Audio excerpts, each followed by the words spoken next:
Hello and welcome to this step-by-step tutorial where we'll learn how to create monster effects such as these from scratch in Blender. This will be an intermediate tutorial, so make sure you've got a good basic understanding first, and then without further ado, let's get started. Right, so I'm working in Blender 4.5 here, but it's gonna be pretty much the same for any version that you have, and we're gonna start off by just deleting everything and adding in a new fresh cube. And we're gonna go ahead and subdivide this cube, so add in a subdivision surface modifier, set it to 4 maybe, and just Shift A to apply that. And this will be our sort of blob of clay that we're gonna use to sculpt the shape of the creature.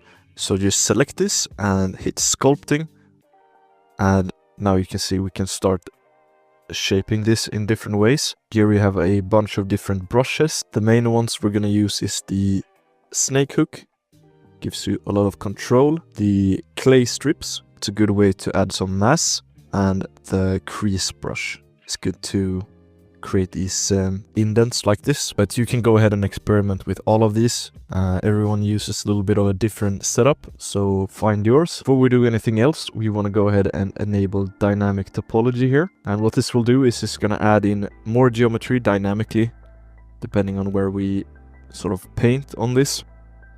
So it gives a lot of control that way. I usually like to lower this detail size here to give us a little bit more geometry. So we're gonna set it to 8 for now. If you go even lower, you'll see it creates this really dense mesh. But I think 8 is good for the base here. And then we also want to work with symmetry here.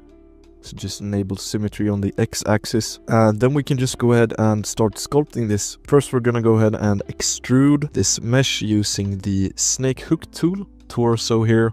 Let's give this guy some arms, something like that. We don't want to worry about the details right now. And give him a neck and a little head here. Gonna add some volume to the hands here.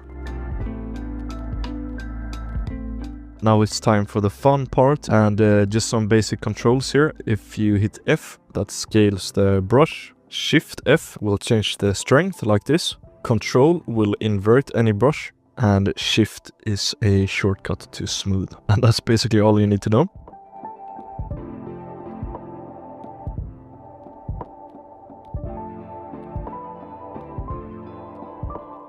And I'm basically treating this as sort of like a sketch for the final creature. So I'm not too worried about any details or anything. I'm just trying to make out the shapes a little bit. See if I find something interesting.